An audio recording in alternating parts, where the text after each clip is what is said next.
gudoomiyaha hay'adda wadooyinka Puntland Dr. Cabdifataax Sugulle ayaa maanta shahaado sharaf maamuuseed ku gudoonsiiyay xafiiskiisa Door Maxamed Jaamac Tagox oo muddo 30 sano ah si isxilqaannimo uga shaqeynayay wadada Dhabaaqo oo ah marin muhiim ah oo isku xira gobolada Bari iyo Raas Casayr ee Puntland. Gudoomiye Sugulle ayaa bogaadiyay shaqada baaxadda leh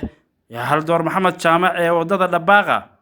ayna gudoonsiiyeen shahaado sharaf ay hay'addu si gaar ah ugu maamuusto dadka isku xilqaama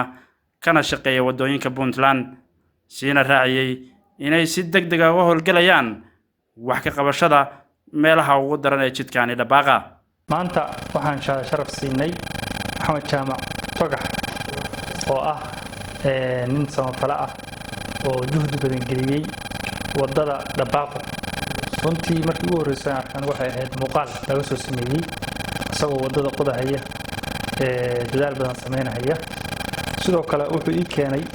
warqado ilaa 2005 iyo 2003 iyo 2004 iyo hay'ado kala duwan u qoreen baarlamaanku u qoray intaba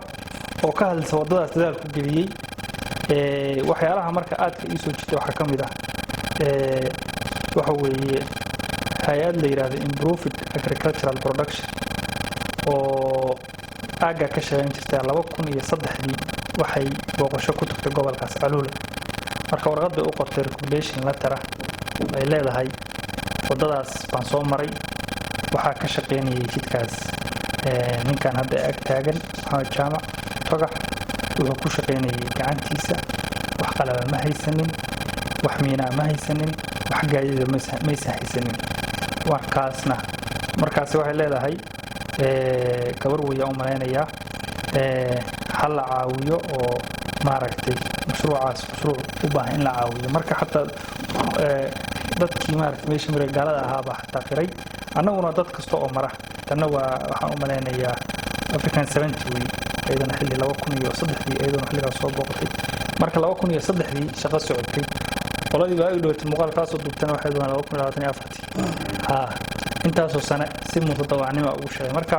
1997 bilaabay intaasoo dhan waxaan u maleynayaa waxa uu ka shaqeynayay wadadaas si ugu maradhali lahaa gobolkaas Casayr waxa ugu badan oo jira waa beerihii oo geedka meeydiga ah oo Soomaaliya oo dhanba keys ku yaalo. sidoo kale kalluunkii beeyadii qudaartii waxa dhan baa jira. wadadaana la dhawr u tahay hay'adda hadda maanta waxaan isla qaadanay isaga gudoomiyaha noo yimid inaanu sarfay u dirno wadadaasna aan maanta koowaad siino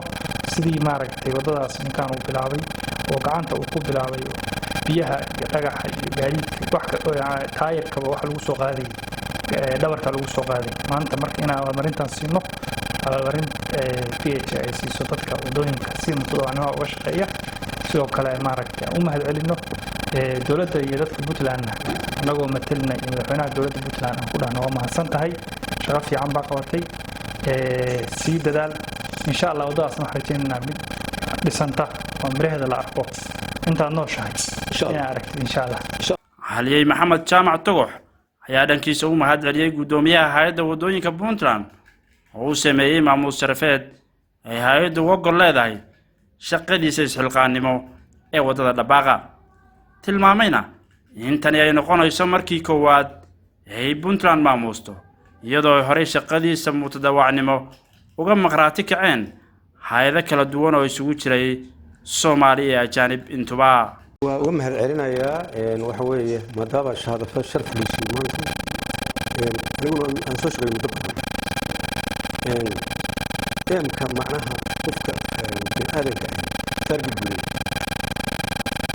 xayawaanka waxa ugu jilicsan aboorka marka wuxuu soo doonaa inta aragtay laakiin wuxuu tirsan way sharti naga marka dam soo wada shaqo tagno dhulkeena noo muuqdo xuduudna isku mid tahay waxaan samaysan karaa qofku inuu ka soo noqdo amka u leeyahay ma target waxa weeye aniga marka hadan waxa ugu badan oo haysta hadda macnaha dhibaatadan haysata oo ugu badan وجريت sababtoo ah waddo dheer oo buura gaariga aad maanta ka haysataa waxa weeye lacag 3 jibaar buu ku ornay anaga hadii waxay isisay gaari abdursaaq burgalbe isu gaari marka gudoomiye ka aamus afar iyo toban sano shaqeynay gaari $4,000 xarra $4,000 gaar ah afar iyo toban sano shaqeynay gaarigaas wuxuu qabtay shaqo ka badan $300,000 sababta waxa weeye aniga inta shaqada hayay shaqadan waxa iska lahayn jiray jidadka oo Soomaaliya jilyo wala hayay labada xilliyood ku tigay ila dawladdu si aad bare shaqadii aniga hayay marka dakhliga ku bixi kara wala garan marka waxa hadan macnaha noogu adag caawa hadii wax laga hal aad boolis ka dushi tigtaa markii gawaaridii kiradooda heshiin waayeen waxay soo galtay gaari iyo soo galtay marka shaqada waxaan ku borinaya shaqada aan bilaabayno waa inuu ka mid yahay gaari wuxuu yahay four-wheel ah oo iska roga sababta waxa weeye mashruucan ku talagalay kala bar waxa qaadanaya gaariga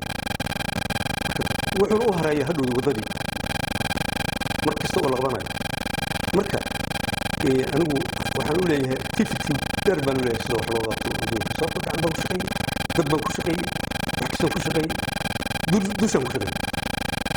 marka caqabadihii noogu adkaa waxay noqotay gaadiid way biyo u baahan tahay inta u baahan tahay wax u baahan tahay dushan ku qaaday sawirkooda waa ka doonta marka aad baan iga macalinaya gudoomiyihii ugu horeeyay wasaaradda sharafka siiyana waa aad baan ugu macalinaya kii ku xigana wuxuu ahaa burgal gaarigiisa kii sarfeegan buugga sameeyay lama naxariisto waa Cabdullaahi